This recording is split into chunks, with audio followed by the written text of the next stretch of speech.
সে আসিয়ার উলঙ্গ করে শরীরের চামড়া টেনে টেনে ছিটতেছে। আসিয়া চিৎকার দিয়া বলে, মালিক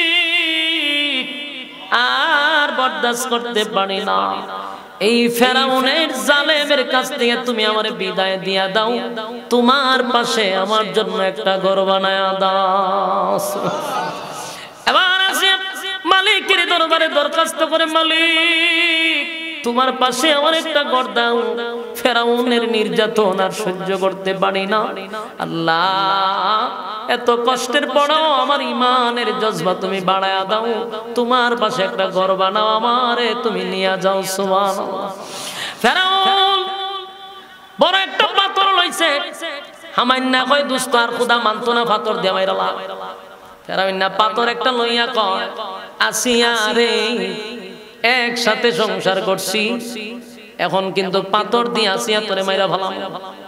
আসিয়া মুস্কি মুস্কি হাসে, আর কি যেন পড়তেছে। ফেরাউন পাথর রেখা হয়, আসিয়া এখন তোরে আমি মেরে ফেলব, মরার সময় মিথ্যা কথা কইস না, ক তুই কেন হাসস, কেন হাসলি? আসিয়া কয়, ফেরাউন শুন, আমি আমার মালিকের কাছে দরখাস্ত করছি, মালিক এই ফেরাউন জালেমের কাছ থেকে আমারে বিদায় দেন, আর আপনার পাশে একটা ঘর আমারে বানায়া দেন। আমার মালিক এই মুহূর্তে আমার ঘর বানাইয়া আমার চোখের সামনে ধরে রাখছে, আমি জান্নাত দেখতেছি আর মুস্কি মুস্কি হাসতেছি। তাড়াতাড়ি পাথর মার, কোনো অসুবিধা নেই। কিতাবে লেখছে ফেরাউন না পাথরটা লইয়া আসিয়ার মাথার মধ্যে মেরে দিছে। মা তো মা চিৎকার দেয়ার বলে, মালিক আমার সন্তানগুলি একে একে সব তুমি শেষ করে দাও, দুঃখ নাই, দুঃখ নাই, কিন্তু আমি যেন ফেরাউনের সামনে ঈমান হারা না হই, আমার ঈমানের জজবা তুমি বাড়ায়া দাও। একে একে 4টা সন্তানকে মার সামনে গরম তৈলে ছেড়ে দিছে। কোন মা পৃথিবীর বরদাস্ত করার মতো নয় রে, কিন্তু ঈমান কারে কয়? সুবহানাল্লাহ। ঈমান কারে কয়? ঈমান কারে কয়? ঈমান কারে কয়? এবার ফেরাউন কয়, এই মহিলা এখনো বলস, আমারে খোদা হিসাবে মানো, তোমারে ছেড়ে দিছে। মা সেটা বলেন, আমার 4টা নিষ্পাপ বাচ্চাকে তুই গরম তৈলে ছেড়ে দিলি, আমি মা হইয়া চোখের সামনে দেখলাম, তারপরও আমি কালেমা ছাড়লাম না, আর আমার নিজের জীবনের জন্য বুঝি কালেমা ছেড়ে দিব। এবার ফেরাউন বলে, ঠিক আছে তুমি এখন প্রস্তুতি হও। বলে আমি প্রস্তুত, তবে আমার একটা কথা আছে। এই মহিলা ফেরাউনকে বলে, ফেরাউন রে আমারে তো মেরে ফেলবি, কোনো অসুবিধা নাই, কিন্তু একটা ওয়াদা করে দে আমার সাথে, আমি যখন মারা যাব আমার বাচ্চাগুলির হাড্ডি, লাশ, গোস্ত, আমার শরীরের গোস্ত সব এক জায়গায় তুই দাফন করবি, ওয়াদা দে। আমার 4টা বাচ্চা সহ আমি সহ দুনিয়া থেকে বিদায় হওয়ার পরে আমাদের মা বাচ্চাদেরকে এক জায়গায় তুই খবর দিবি, এটা ওয়াদা কর। কারণ ঠিক আছে। এই বাচ্চাগুলা 4 জন তেলের মধ্যে বাজি করছে। ফেরাউন না জিগাইতে 4 জন এক জায়গায় কেন, এটা কেন, ঘটনা কি? হাসরের মাঠে যেন আমার সন্তানগুলিকে লইয়া এক জায়গা থেকে আল্লাহর সামনে দাঁড়াইতে পারি। অস্থায়ী দুনিয়াতে আইসা এটা চিরস্থায়ী জান্নাতটা তোমার নামে লিখে নিতে হবে, আর লিখে নেওয়ার জন্য 4টা কোয়ালিটি তোমার পালন করতে হবে, তাইলে তুমি চিরস্থায়ী জান্নাত পাইবা। কিন্তু আমরা এই ধৈর্যটা নাই, ধৈর্য নাই বিদায় আমরা জান্নাত হারাইছি, ফেরাউন হারাইছে, নমরুদ হারাইছে, আমরা হারাবো যদি 4 কোয়ালিটির ভিতরে না থাকে। 1 নাম্বার ইল্লাল্লাযীনা আমানু, বলেন 1 নাম্বার কি? ঈমান। কার উপরে? ইল্লাল্লাযীনা আমানু, 1 নাম্বার হলো ঈমান আনতে হবে আমি আল্লাহর উপর। 1 নম্বরে আল্লাহ ঈমানের কথা বলছে, ঈমান আনতে হবে আল্লাহর উপর। যাররা পরিমাণ ঈমান যদি আপনি আমার ভিতরে থাকে, যাররা পরিমাণ ঈমান, যাররা পরিমাণ ঈমান লইয়া যদি কেউ কবরে যায় গো, আল্লাহ বলেন বান্দারে যাররা পরিমাণ ঈমান লইয়া যদি কেউ কবরে যায়, ওয়াদা দিলাম জাহান্নামের আগুনে জ্বালাবো, পোড়াবো, ইচ্ছা মতো আগে সাইজ করব, জনমের ফিডানি ফিডাও, ফিডাইতে ফিডাইতে এরপরে একটা সময় উড়াইয়া জান্নাতে ঢুকাবো। ওই সামান্য এক সিডা ঈমান থাকার কারণে। মানে আপনারা কি চান যে ফিডা মিডা খাইয়ার পরে জান্নাতে যাবো? এটি চান? এটা যদি চান তাহলে মোমবাতি ধরাইবেন, ধরে আঙ্গুল রাখবেন। কতক্ষণ রাখতে পারেন দেখেন তো? আগুনের সামনে আঙ্গুলটা কতক্ষণ রাখতে পারবেন? 1 মিনিট রাখতে পারবেন? তিনটা দিয়ে রাখতে পারেন। তো জাহান্নামের আগুন আপনি সহ্য করবেন কেমনে? এটা কি দুনিয়ার আগুন? এটা দুনিয়ার আগুন না। জাহান্নামের ভিতরে 1 সেকেন্ডে আগুনের তাপ সহ্য করার মতো ক্ষমতা পৃথিবীর কারণে। তাহলে চিরস্থায়ী জান্নাত যদি পেতে চাও, যাররা পরিমাণ ঈমান লইয়া কবরে গেলে চলবে না। যাররা পরিমাণ ঈমান লইয়া গেলে তো যুগের পর যুগ ফিডা খাইতে খাইতে পরে যাওয়া যাবে। যাইবেন কোন সময়? ফিডা তো এর ভিতরে খাইবেন, এটা কি সহ্য করা সম্ভব? এই জন্য রব্বে কারীম বলেন 1 নাম্বার হলো ঈমান। ঈমান আনতে হবে। যুবক ভাইরা আমার, ঈমান আমরা কারে কয় এটাই চিনি না। আমরা সবাই নিজের ঈমানদার দাবি করি, কিন্তু ঈমানের কোয়ালিটি কতটা এটাও জানি না। আল্লাহর হুকুম মানি না, নবীর তরিকায় চলি না, মন গড়া জিন্দেগি চালায় আর খায় আর ঘুমায় আর স্লোগান দেয় দুনিয়াটা মস্ত বড়, খাও দাও ফুর্তি করো। এর মনের মধ্যে স্লোগান দুনিয়াটা বড়, যা পারো তা খাও। খাওয়ার জন্য রব্বে কারীম আমাদেরকে পাঠায় না। খাওয়ার জন্য যদি পাঠাইতো তাহলে হাতি আমাদের থেকে কম খায় না বেশি খায়? হাতি জনমের খাওয়ান খায়, তাহলে হাতি বানাইলি যথেষ্ট। ঘুমানোর জন্য বানায় না, আমাদের চেয়ে বেশি গাদায় ঘুমায়, খারইও ঘুমায়, বইও ঘুমায়। আল্লাহ ঘুমানোর জন্য বানায় নাই।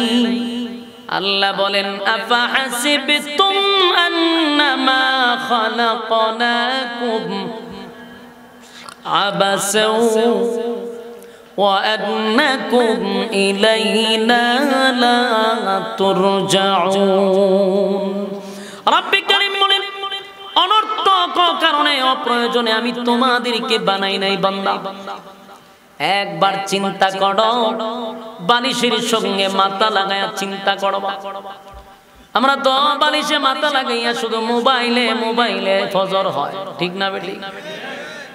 বালিশে মাথা লাগাইয়া 10টা মিনিট সারা দিনের একটা হিসাব করবেন। কি করলাম হিসাব মিলাইয়া দেখব।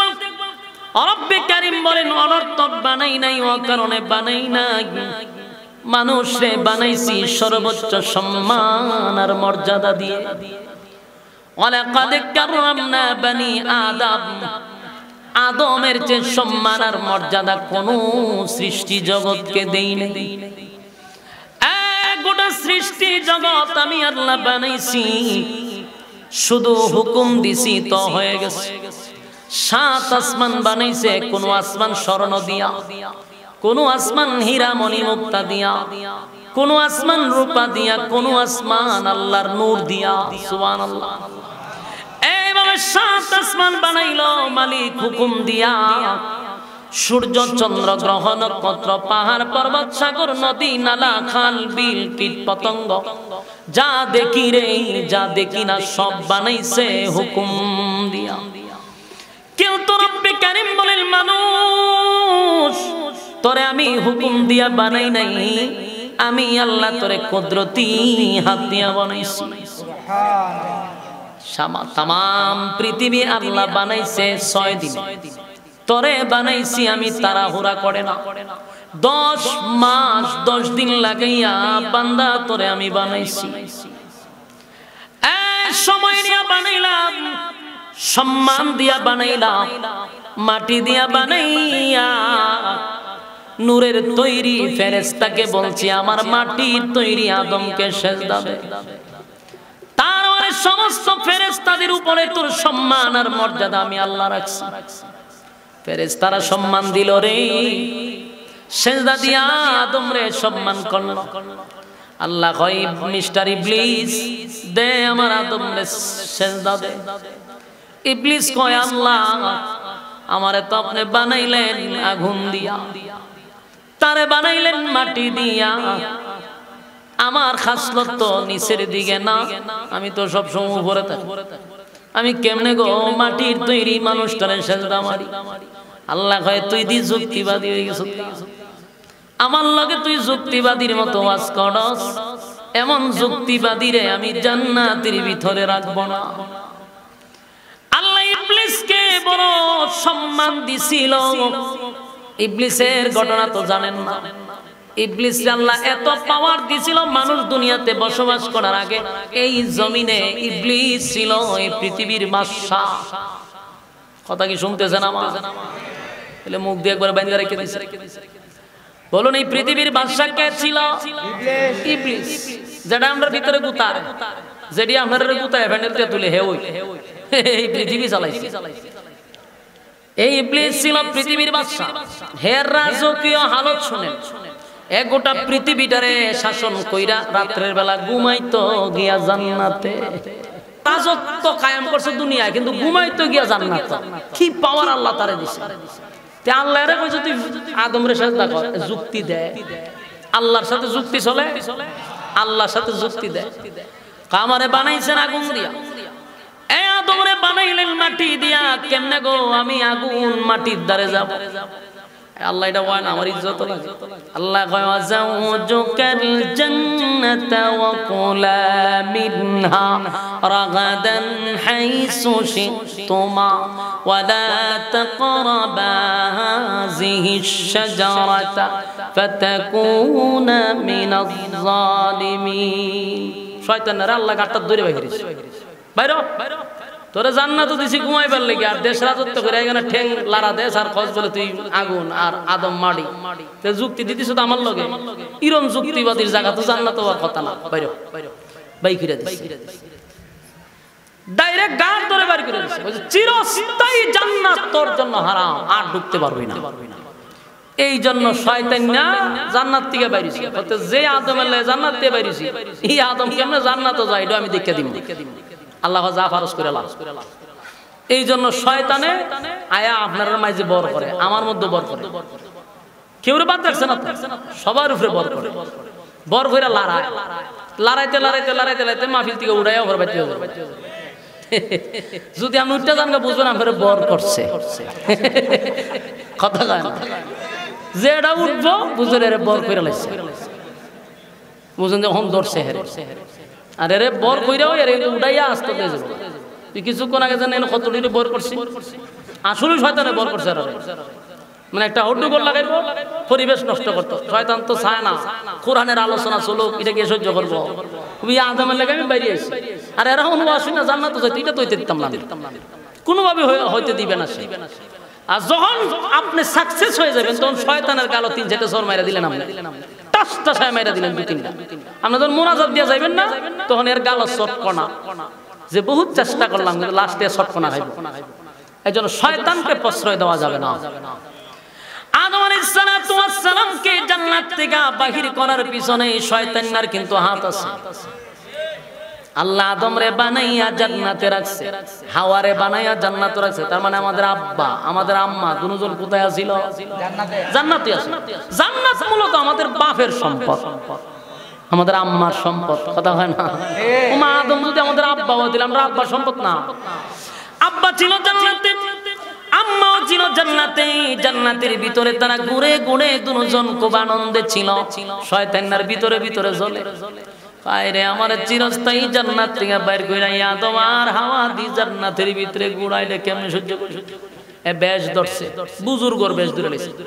ধইরা চিন্তা করছে পুরুষ মানুষ একটু চালু, এরার কাছে কিন্তু সহজে বিক্রি হয় না। মহিলা মানুষ তো একটু নরম টাইপের, এরার কাছে যদি আপনি 2 বেটা চোখের পানি ফেলাইতে পারেন সব বনাশ একেবারে গইলে যাবে। তে শয়তান এই বাপটাই ধরছে জান্নাতের দরজা খারিয়ে কান্দে খুব কান্নাকাটি করতেছে আম্মা জান হাওয়া জিগায় যে আপনি কাঁদতেছেন কেন আমি আমার নিজের লেগে কান্দি না কত কেড়ে কান্দে তোমার লেগে কান্দে হাওয়া কয় সব বনাস আমার লেগে কান্দি না লোক আছে তা আপনি কান্দেন কা আমি কে এমনি কান্দি দুঃখে কান্দি জ্বালায় কান্দি আমার দুঃখটা তো আর বুঝলাম না বলে কি তো আপনি আমি চিন্তাতাছি তোমরা তো যাইবা গা জান্নাত থেকে হাওয়া কয় আমরা কি করলাম আমরা জান্নাতে যাবো কেন না যাইবার একটা বাইল হইতেছে কি বাই হয় ওই যে গাছের ফল তোমরা আল্লাহ না করছে না খাবার লাগে বলে হ্যাঁ এটা নিষেধ কইটা ওই মূল ঘটনা এটা খাইল যারা খায় এরা চিরস্থায়ী জান্নাতি হয়ে যায় এরা আর জীবনে জান্নাতে বাড়িতে পারে আর এটা না খাইলে বোঝা গেল বেশি দিন টাকা যাইতো না এর লিগে আল্লাহ না করছে তোমরা যে কোনো কৌশলে জান্নাতে বাইর করবা আল্লাহ এজন্য ফল খাই ফেলে দেন আমি তো তোমার বেতায় ব্যতীত হইয়া কান্দি দুষ্ট লোকের হয় মিষ্টি কথা কথা কয় না দুষ্ট লোকের মিষ্টি কথা এরা মিষ্টি মিষ্টি কথা কইবে এ বুজুর্গের বাপ ধরছে দইরা কয় হাওয়ারে তোমার বেতায় ব্যতীত হইয়া কান্দি আমি তো একা একা জান্নাতে থাকবো সাইডে থাকবো তোমরারে না দেখলে আমার কলিজা ফাইটা যাইব তাই যদি কোন রকম এই ফলটা খাইতা তাহলে তো চিরস্থায়ী জান্নাতি হয়েই যাইতা হাওয়া তো মহিলা মানুষ আল্লাহ বানাইছি তো আদমের বাম পাজরের হাড্ডি দিয়া নরম মন গেছে গা বুঝলা তো সর্বনাশ এই লোকটা দিয়ে আমরা লেখান খাচ্ছতে আমি চিন্তা করি না আমরা তখন জান্নাত কত মা খাই আল্লাহ কষ্ট করে খাই আল্লাহ হাওয়ার সালাম রে বাইলটেল দিয়া সিস্টেম কইরা ফলটা ফরাইয়া নিজে হাওয়া আলাইহিস সালাম নিজে খাই দিয়েছে হয় তোমার স্বামীর শরবত আকার বানায়া খাওয়াই দিও কিন্তু দুইজন থাকতে পারো আম্মা জান হাওয়া ফলটার শরবত বানাইয়া আদম আলাইহিস সালাতু ওয়াস সালাম জান্নাতের ভিতর ঘুরে ক্লান্ত হয়ে আসছে বাসায় হাওয়া সাথে সাথে একটা শরবতের জুস নিয়ে দিছে স্বামী স্ত্রী দিছে স্বামী খাইয়া বলেছে খাওয়ার সাথে সাথেই দুজনের পোশাক খুলে গেছে জান্নাতের পোশাক অটোমেটিক শরীর থেকে খুলে গেছে প্রচন্ড প্রস্রাব পায়খানার বেগ ধরছে জান্নাতে কিন্তু প্রস্রাব পায়খানা নাই কিন্তু এই ফল খাওয়ার কারণে সাথে সাথে তাদের প্রস্রাব পায়খানার বেগ ধরলো জান্নাতি পোশাক খুলে পড়ে গেল আওয়াজ আসতে যে আদম রে করলে কি এই ফল না আমি নিষেধ করলাম কেন খাইলি আল্লাহ আমি খাই নাই আমার বউ খাওয়াইছে হাওয়া কেমনে খাওয়াইলি কয় আমি তো খাওয়াইছিলাম চিরস্থায়ী জান্নাতে থাকার জন্য ওই যে বুজুর্গ আয়েশা আমরারে কইয়া গেছে যুগে যুগে বুজুর্গ আছে এখন এরকম বুজুর্গ আছে বাস্তব না বাস্তব বুজুর্গ আছে আমরা ওয়াজ করি নামাজ পড়লে জান্নাতে যাবি সুদ খাবি না ঘুষ খাবি না আবার কিছু বুজুর্গ আছে নামাজ রোজা লাগতো না খালি আমারে খালি দেখ লাউ আর ছাগল লইয়া কেমনে জান্নাতে যাওয়ার এটা ব্যবস্থা এ ওই কুইটার সাসাতো ভাই ওই যে আদম হাওয়ারে যে ফল খাওয়াইছি ওই কি কান্ডারিল লোক এও কয় নামাজ রোজার দরকার আমি জান্নাতে নিব আগে গরু লইয়া ছাগল লইয়া বছরে 2টা উরুস করি গরু একটা দলাইস ছাগল একটা দিয়া দিস নামাজের প্রতি মুরিদানরে শক্ত করে ভূমিকা নেয় না সুদের ব্যাপারে ওয়াজ করে না ঘুষের ব্যাপারে ওয়াজ করে না জীবনে দেখলাম না কোন ফির যেই সমস্ত বাউতা ফির এরা সুদের বিরুদ্ধে ওয়াজ করে না এরা ঘুষের বিরুদ্ধে ওয়াজ করে না এরা মা বাপের হক এই ওয়াজও করে না মা বাপের হক যদি ওয়াজ করে তাহলে মানুষ ফিররে অতবার আব্বা ডাকলো নইলে নিজের বাপ যতবার আব্বা ডাকে না ফিররে যতবার আব্বা ডাকে এলে মা বাপের হক ওয়াজ কর দেখবি আর তোর আব্বা ডাকতো না কিন্তু ওয়াজ করতো না যুবক ভাইরা আমার পীর গুলি এই ওয়াজ যদি করতো তাহলে পীরের কথা কিন্তু মুরিদান শুনে মা বাপের হক তারা আদায় করতো মা বাবা যখন বৃদ্ধ হয়ে যায় তাদেরকে সন্তান এতবার আব্বা ডাকে না মা বাপরে বছরে 1 কেজি গোশত খাওয়ায় না পীরের দরবারও আস্তা গুরু লইয়া দূর মারে যদি ওয়াজ করতো তাহলে কি গুরু যাইতো পীরের দরবার তাহলে এটা কোন পীর এটা ওইটার শাসত্ব ভাই কথা বুঝতেছেন এটাও দরবেশ আছে এটা এক ধরনের দরবেশ এই দরবেশ থেকে আল্লাহ যেন আমরা হেফাজত করে আমিন কোন এবার হাওয়ার আসসালাম আর আদম নবীর পোশাক খুলে গেছে। আল্লাহ কয় আর তাকা যাবে না।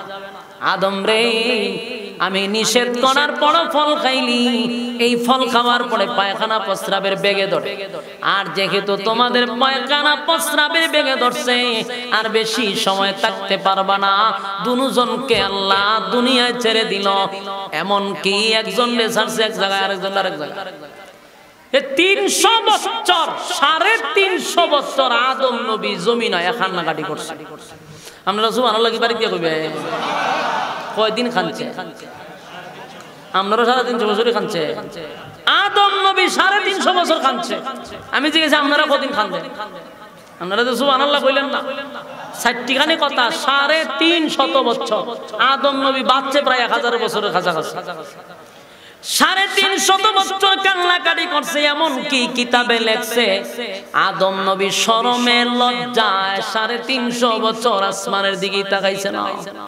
লজ্জা, আল্লাহ নিষেধ করছে এরপরও খাইলাম, আমার আল্লাহ তো আমার প্রতি রাগান্বিত হয়ে গেছে। কত চোখের পানি পালাইল। তাম পৃথিবীর মানুষের কান্নার পানি যদি এক জায়গায় রাখা হয়, আদমের চোখের পানির সমান হবে না।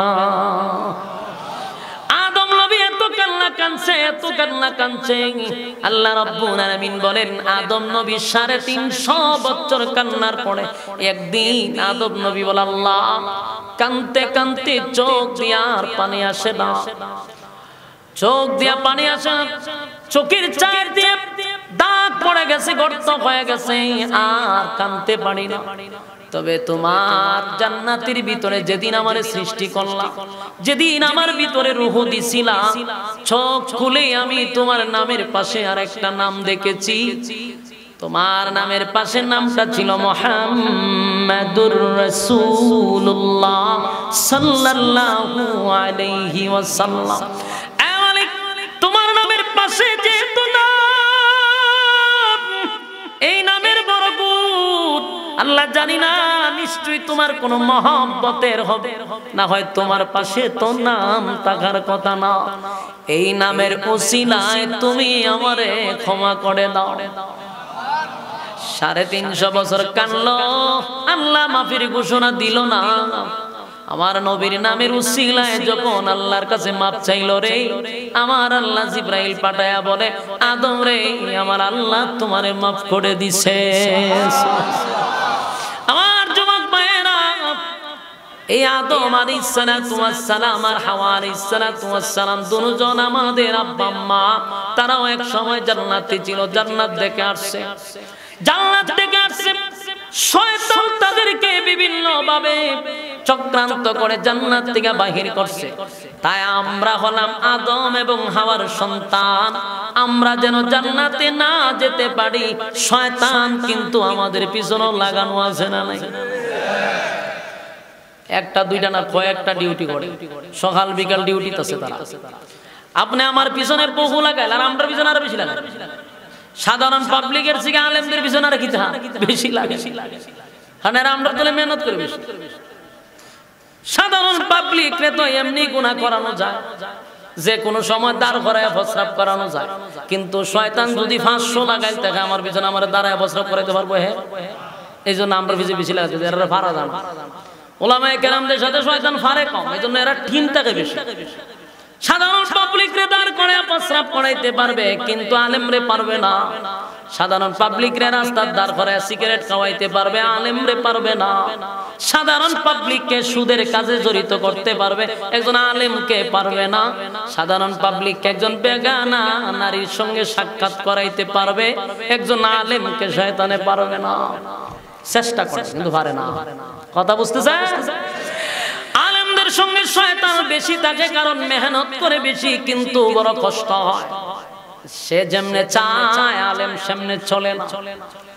ইচ্ছা করলে আপনাকে সিনেমার হলে নিতে পারবে, কিন্তু কয়েক হাজার কোটি টাকা দিয়ে আমার নিতে পারবে না। তাই তার মেহনত আলেমদের প্রতি বেশি। যুবক ভাইরা, যেই কথাটা আমি বলতেছিলাম, শয়তানকে আল্লাহ রাজত্ব দিছিল, কিন্তু শয়তান রাজত্ব পাইয়া আদমকে সেজদা না দেওয়ার কারণে আল্লাহ জান্নাত থেকে বাহির করছে। আল্লাহ বলেন, বাংলা শুন, নূরের তৈরি ফেরেশতারা তোরে সেজদা দিল, তোরে কত সম্মান আর মর্যাদা আমি আল্লাহ দিছি। নূর হইয়া মাটিরে সেজদা দেয়, আমি আল্লাহ নূরের চেয়েও মাটির সম্মান বেশি দিছি। এত সম্মান আর মর্যাদা দিলাম বান্দা, একবার কি চিন্তা করছ? এত সম্মান আর মর্যাদা দিয়া তোরে বানাইছি কি অনর্থক? কথা হয় না, অনর্থক বানাইছে। আফা হাসিবতুম আন্নামা খলাকনাকুম আবাসাও ওয়া আন্নাকুম ইলাইনা লা তুরজাউন। আল্লাহ বলেন কখনো না, অনর্থক বানাই নাই গো, অকারণে বানাই নাই, অকারণে বানাই নাই, নিষ্প্রয়োজনে বানাই নাই। কেন বানাইলো? আল্লাহ বলেন ওয়া মা খালাকাতুল জিন্না ওয়াল ইনসা ইল্লা লিয়াবুদুন। মানে আমার দানব দুইটা জাতিরে বানাইছি শুধুমাত্র কেবলমাত্র আমি আল্লাহর গোলামির জন্য, গোলামির জন্য, গোলামির জন্য। এই যুবক ভাইরা, মালিক আপনি আমারে বানাইছে গোলামির জন্য, আমাদেরকে বানাইনে টেন্ডারবাজি করার জন্য, আমাদেরকে বানাইনে মানুষের সম্পদ দখল করার জন্য, আমাদেরকে বানাইনে মানুষের হক নষ্ট করার জন্য, আমাদেরকে বানাইনে মানুষের উপরে নির্যাতন করার জন্য। আল্লাহ বানাইছে গোলামির জন্য, গোলামির জন্য। গোলামি যদি না করি, মালিক বলে আমিও তোদেরকে ছেড়ে দিব না। আল্লাহ কি ছেড়ে দিব? আল্লাহ বানাইছি সম্মান দিয়া, মহব্বত করে বানাইছি।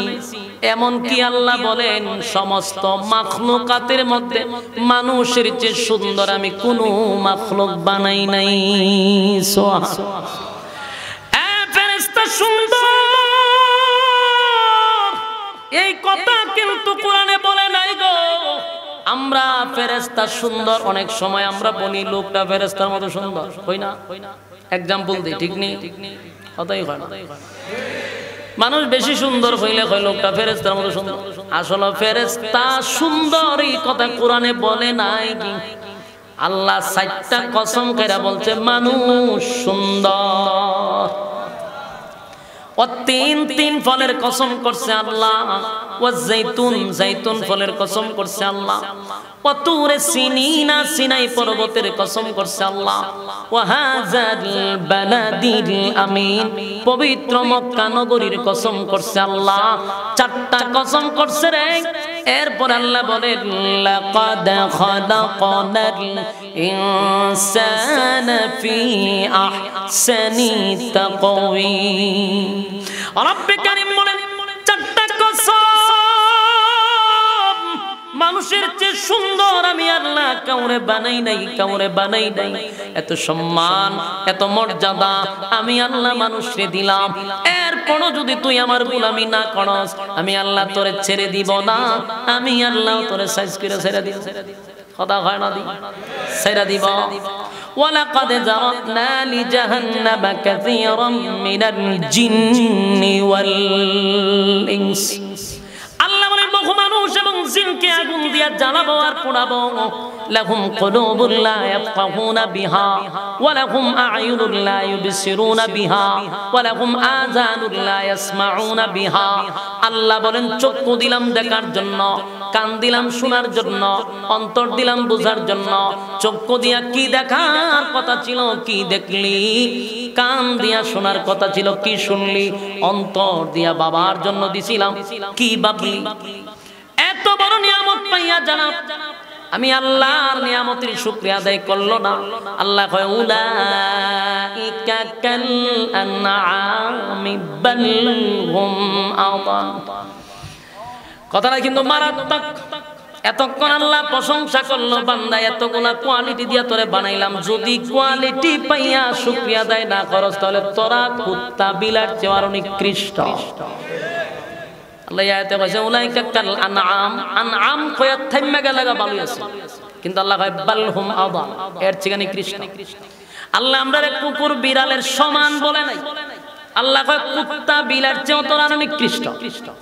চতুষ্পদ জানোয়ারের চেয়ে আমরা আরো নিকৃষ্ট, চতুষ্পদ জানোয়ারের সমান বলে নাই। উলাইকা কাল আনআম এখানে রেখে দিলে মোটামুটি সমান হইতো। কিন্তু আল্লাহ কয় বাল হুম আদল, তোরা এর চেয়ে নিকৃষ্ট। আল্লাহ বলেন উলাইকা কাল আনআম বাল হুম আদল, তোরা চতুষ্পদ জানোয়ারের চেয়ে নিকৃষ্ট।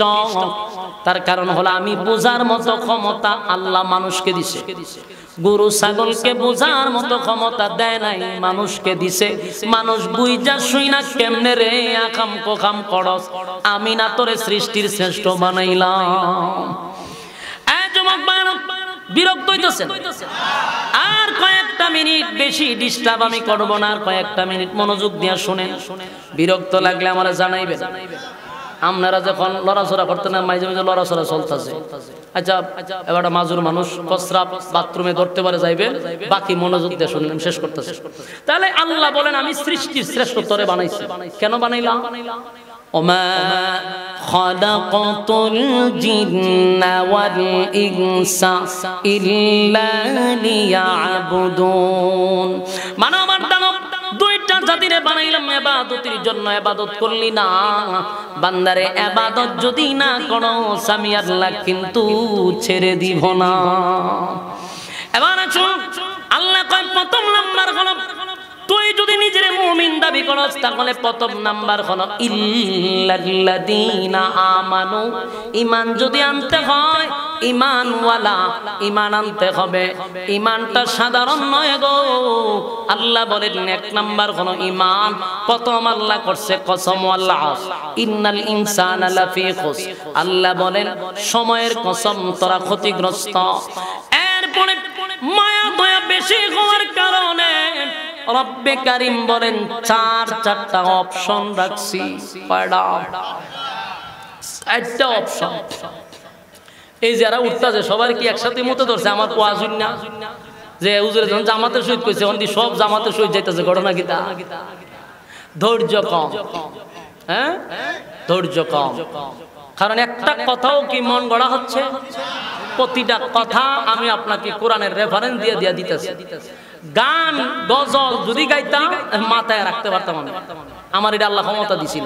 কিন্তু গুম হারাম করেছেন কি গিচ্ছাউন বললে গিয়া তাহলে কেরে লড়াচড়াটা করতেছে? এই লড়াচড়ায় তো মন ভেঙে লইতেছে। কোনো ওয়াজ এরকম হয় না আমার, একমাত্র আপনার রেগান হইতেছে। একটা পর্যন্ত যদি বয়ান করি একটা মানুষও লড়ে না ইনশাআল্লাহ। কারণ আমি তো ফালতু কথা বলি না, আমি আননেসেসারি কথা খুব কম বলি, কাল্পনিক গল্প খুব কম বলি। কেন আপনি লড়বেন? ভাল লাগবো না কেন? আপনি মনোযোগ দিয়ে শুনে কয়েকটা মিনিট বুঝতে পারছি। আপনারা আমারও সহজ করে দিতেছেন, আমি শেষ করতেছি। বসে এক নাম্বার গান ইল্লাল্লাযীনা আমানু। এক নাম্বার শর্ত হইল ঈমান। প্রথম ভূমিকায় বলছিলাম কয়টা কোয়ালিটি ইয়াদ আছে তো? এক নাম্বার হলো ঈমান। আল্লাহ কয় ঈমান যদি আনো, নিজের যদি ঈমানদার দাবি করো, আমি আল্লাহ তুমি যে ঈমান আনছো আমিও তোমার ঈমানের পরীক্ষা নিব। আমার যুবক ভাইরা আল্লাহর কসম করে বলি, নিজের যদি ঈমানদার দাবি করেন, ঈমানদার যদি দাবি করেন, ঈমানদার যদি দাবি করেন, ঈমানের পরীক্ষা আপনার উপরে হবে, এর মধ্যে কোনো সন্দেহ নেই। ঈমানের পরীক্ষায় যদি উত্তীর্ণ হতে পারেন, আল্লাহ রাব্বুল আলামিন বলেন বিনিময়ে আমি দিব জান্নাত। আমি বিনিময়ে জান্নাত দিব, তবে তোমার পরীক্ষা না নিয়া আমি তোমারে হল থেকে বাহির করব না। এতে পরীক্ষায় কি রেজাল্ট করছো এটা পরকালে আমি বাহির করব। তবে যদি ঈমানদার ঈমান নিয়া কবরে যাও, এর আগে আমি তোমারে পরীক্ষা করে ছাড়বো তোমার ঈমানের পাওয়ার কত। আমি আরেকটা কথা জানায়া দেই, যুগে যুগে আল্লাহ পরীক্ষা নিছে ঈমানের। এমনকি নবী রাসূলগণের কোনো গুনাহ নাই, কোনো গুনাহ নাই। সমস্ত নবী রাসূলগণ হলেন নিষ্পাপ। এটা আহলে সুন্নাত ওয়াল জামাতের আকীদা। এবং আমাদের আকীদা হলো নবীরা কি মাসুম। বলুন নবীরা কি? আমাদের আকীদা হলো নবীরা মাসুম। নবীদের কোনো গুনাহ নাই গো, নবীদের কোনো গুনাহ নাই। কিন্তু সেই নবীদেরকে আমার আল্লাহ পরীক্ষা করছে। নবীরা মাসুম হওয়া সত্ত্বেও যদি পরীক্ষা করে, নরসিংদীর ভাইয়েরা একটা বার কি নিজের প্রশ্ন করছেন, নবীরা তো গুনাহ করলো না, নবীরা মাসুম, তাদেরকে আল্লাহ পরীক্ষা করলো। আমরা নিজের যদি মুমিন ঈমানদার দাবি করি, আমার আল্লাহ কি বিনা পরীক্ষায় জান্নাত দিবে? যুগে যুগে যুগে যুগে পরীক্ষা নিছে রে। এমন কি আমার আল্লাহ বলেন ইমানের পরীক্ষা সবাইকে দিতে হবে।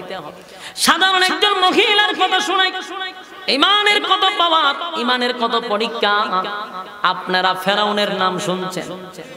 ফেরাউন ভালো ছিল না খারাপ ছিল? ফেরাউন পৃথিবীর মধ্যে সবচেয়ে নিকৃষ্ট একটা প্রাণীর নাম হলো ফেরাউন। এই ফেরাউন এত জালেম, নিজের খোদা দাবি করত। কি দাবি করত? নিজেরই বলতো আমি খোদা, আমি খোদা। আমারে খোদা না মানলে যে মানতো না তারে শুলিতে ঝুলায় মারত। আর ফেরাউন এত নিকৃষ্ট ছিল যে ৯০,০০০ নবজাতক শিশুরে সে জবাই করছে। এত বড় নিষ্ঠুর ফেরাউন। সেই ফেরাউন এত বড় জালেম ছিল, কিন্তু ফেরাউনের গড় আল্লাহ মুসা নবীরে লালন পালন করছে। কারণ ফেরাউন মুসা নবী যেন দুনিয়ায় না আসতে পারে, এই কারণে নবজাতক শিশু ৯০,০০০ জবাই করছে। আল্লাহ কয় রাখে আল্লাহ মারে খে, ঠিক না? মুসা না আসার জন্য ৯০,০০০ নবজাতক শিশু মারলি। আমি আল্লাহর সিদ্ধান্ত হলো তোর খাওয়াইয়া তোর ফরাইয়া আমি মুসারে তোর ঘরে লালন পালন করব। মুসা আলাইহিস সালাম কিন্তু লালিত পালিত হইছে ফেরাউনের গড়ে, অথচ এই মুসার জন্য ৯০,০০০ শিশু মারছে। মুসা কালিমুল্লাহ কালেমার দাওয়াত দিয়া ফেরাউনের বউরে ঈমান আনাইছে এক আল্লাহর উপরে। সুবহানাল্লাহ। খাম খেমাতা করতে দেখছে। এত বড় জালেম, নিজের খোদা দাবি করে। আর ফেরাউনের বউ আসিয়া কালেমা পড়ছে মুসার রব একমাত্র একত্ববাদী খোদার উপরে ঈমান আনছে। সুবহানাল্লাহ। ফেরাউনের একটা স্বভাব ছিল, কেউ যদি তার খোদা না মানে তার না মারা পর্যন্ত সে শান্তি পায়।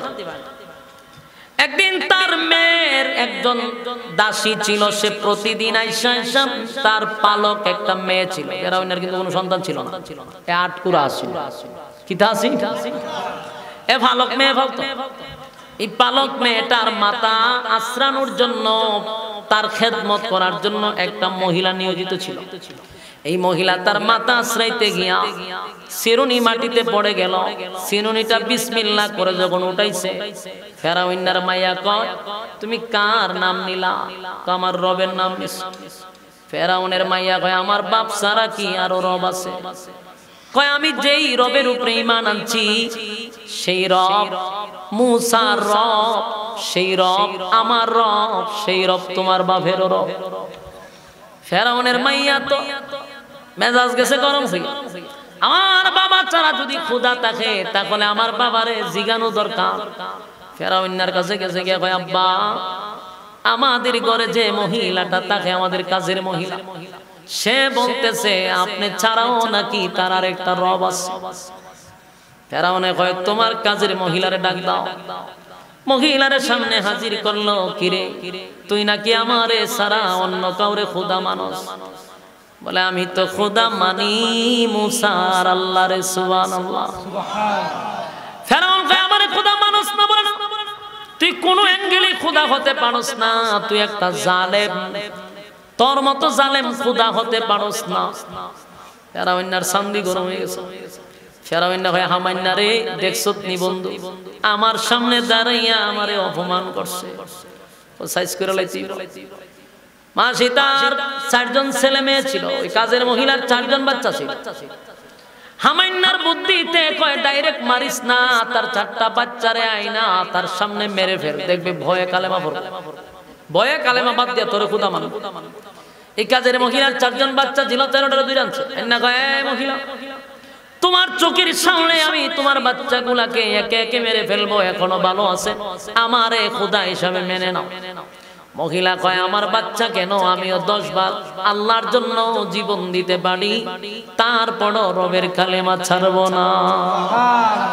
এটা নাম হলো ঈমান। ঈমান কারে কয়? এই নরসিংদীর বাইরা আমি এই কথাটাই আপনাদেরকে বুঝাইতে চাই, যারা ইমানের দাবি নিয়ে বসে আছে, আল্লাহর কসম ইমানদারকে ইমানের পরীক্ষা না করে আল্লাহ কবরে নিবে না। যাদের পরীক্ষা নাই বুঝবেন ইমান দুর্বল, এই দুর্বল ইমানে আল্লাহ পরীক্ষা নেয় না। যত বড় ইমানদার তত বড় পরীক্ষা। আল্লাহ ওই মহিলার পরীক্ষা নিয়ে নিছে। তার সামনে ফেরাউন কত বড় জালেম ছিল। ফেরাউনরে মানুষে বলতো পেরাকওয়ালা ফেরাউন, ও ফিরাউন জিল আউতা। ফেরাউনরে কিতা কইতো? পেরাকওয়ালা ফেরাউন। এ ফেরাক মারতো মানুষ। ওই ফেরাউন প্রচন্ড গরম তৈলের মধ্যে বাচ্চাগুলারে একটা প্রথম ছেড়ে দিচ্ছে, ফুটন্ত তৈলের মতো। মার সামনে বাচ্চার দুধ তৈলে ছাড়ে। চিন্তা করছেন বিষয়টা? হাড্ডি আলাদা, গোশত আলাদা হয়ে গেছে। ফেরাউন ওয়াদা রাখছে, 4 জনকে এক জায়গায় খবর দিছে, এই যুবক ভাই ঈমান চললো না। ফেরাউন মারার পরে দৌড়ায়া গেছে আসিয়ার কাছে। ইয়া কয়, আসিয়া গো, ঘরের কাজের মহিলাটা আমারে খোদা মানে নাই, এইজন্য তারে সাইজ করে লিস। আসিয়া কয়, আমি শুনছি। কয়, দেখছো কত বড় বেয়াদব? কয়, বেয়াদব না, সে জান্নাতের পাগল। আল্লাহর তরি জান্নাতে গেছে, আনন্দে গেছে, অসুবিধা। তুই তো জালেম, তোর কোনো মায়া দয়া আছে? ফেরাউন না হয়, তুমি কি হের মতোই দি কথা কও? ওমা, তুমি না খুদার বউ? খুদি? আমি খুদা হইলে তুমি খুদার বউ? জীবন চলে যাবে, আমি ঈমান ছাড়বো না। সুবহান। ফেরাউন কয়, আসিয়া, তুমি যদি আমারে খোদা না মানো তাহলে তোমার কাপড় শরীরে রাখবো না, উলঙ্গ করে দিব। আসিয়ারে 3-4 জনে ধরে উলঙ্গ করে দিল রে। এমন কি ফেরাউন কত খারাপ, নিজের স্ত্রীকে পর্যন্ত পেরাক মারছে। হাতে পেরাক মারছে, 2 হাতে 2টা পেরাক মারছে, 2 পায়ে 2টা পেরাক মারছে হামান্নার বুদ্ধিতে। হামান্না কয়, দোস্ত পেরাক মাইরা রৌদ্রের মধ্যে শোয়া রাখো। রৌদ্রের মধ্যে শোয়া রাখছে, প্রচন্ড গরম। বাংলাদেশের রৌদ্র নয়, এই গরম বালু গরম রৌদ্রের মধ্যে, মরুভূমির মধ্যে শোয়া রাখছে পেরাক দিয়া। এরপরে কতক্ষণ পরে ফেরাউন দৌড়ায় যায়, আসিয়া গো, এখনো ভালো আছে, আমারে খোদা মাইন্নালা ছেড়ে দিব। আসিয়া বলে, জীবন চলে যাবে, খোদা তোরে মানব না, ঈমান আনছি এক আল্লাহর উপরে। সুবহানাল্লাহ। বারবার ফেরাউন দৌড়ায়া যায়, কিন্তু আসিয়া আল্লাহ আল্লাহ আল্লাহ বলে ডাকতেছে। ফেরাউন কয়, বন্ধু আমার বউ আমারে না ডেকে আল্লাহরে ডাকে। কয় আসিয়ারে ফেরাউনের বুদ্ধি দিছে, আসিয়ার শরীরের চামড়াগুলি টেনে টেনে তুলে ফেল। নাউজুবিল্লাহ। চামড়াগুলি তুলে ফেলো, তাহলে দেখবা সহ্য না করতে পেরে তোমারে খোদা মানবে। হামান্নার বুদ্ধিতে ফেরাউন কত বড় নিকৃষ্ট। নিজের স্ত্রী হাসিয়া সাধারণ কোন মহিলা ছিল না রে। পৃথিবীর মধ্যে 4 জন মহিলা, 4 জন মহিলার মধ্যে আসিয়া একজন মহিলা জান্নাতের সুসংবাদ দুনিয়ায় পাইছে। সুবহানাল্লাহ। আসিয়া সাধারণ কোন মহিলা নয়, কিতাবে লেখছে আসিয়া বিশ্ব সুন্দরী ছিল। সুবহানাল্লাহ। এত সুন্দরী ছিল, বিশ্ব সুন্দরী ছিল। তখনকার যুগের সবচেয়ে সুন্দর আসিয়া ছিল। সে আসিয়ারে উলঙ্গ করে শরীরের চামড়া টেনে টেনে ছিটতেছে। আসিয়া চিৎকার দিয়া বলে, মালিক, আর বরদাস্ত করতে পারি না, এই ফেরাউনের জালেমের কাছ থেকে তুমি আমারে বিদায় দিয়া দাও, তোমার পাশে আমার জন্য একটা ঘর বানায়া দাও। এবার আসিয়া মালিকের দরবারে দরখাস্ত করে, মালিক, তোমার পাশে আমার একটা ঘর দাও, ফেরাউনের নির্যাতন আর সহ্য করতে পারি না। আল্লাহ, এত কষ্টের পরেও আমার ঈমানের জজবা তুমি বাড়ায়া দাও, তোমার পাশে একটা ঘর বানাও, আমারে তুমি নিয়ে যাও। সুবহানাল্লাহ। ফেরাউন বড় একটা পাথর লইছে। হামান্না কয়, দোস্ত আর খোদা মানতো না, পাথর দিয়ে মাইরালা।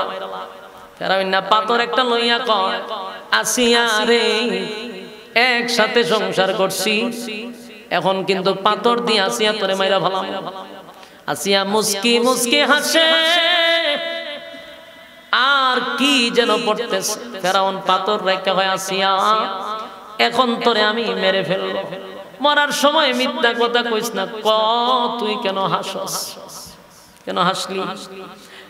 আসিয়া কয় ফেরাউন শুন, আমি আমার মালিকের কাছে দরখাস্ত করছি, মালিক এই ফেরাউন জালেমের কাছ থেকে আমারে বিদায় দেন, আর আপনার পাশে একটা ঘর আমারে বানায়া দেন। আমার মালিক এই মুহূর্তে আমার ঘর বানাইয়া আমার চোখের সামনে ধরে রাখছে। আমি জান্নাত দেখতেছি আর মুস্কি মুস্কি হাসতেছি। তাড়াতাড়ি পাথর মার, কোনো অসুবিধা নাই। কিতাবে লেখছে ফেরাউন না পাথরটা লইয়া আসিয়ার মাথার মধ্যে মেরে দিছে।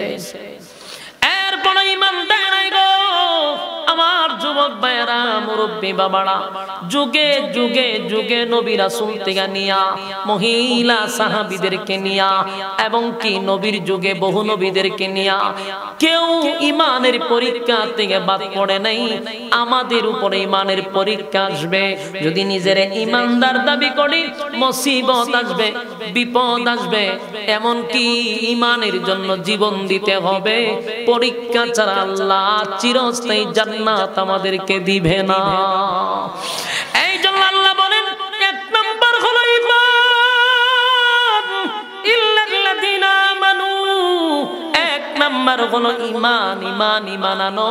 দুই নাম্বার হলো ওয়াআমিলুস সালিহাত।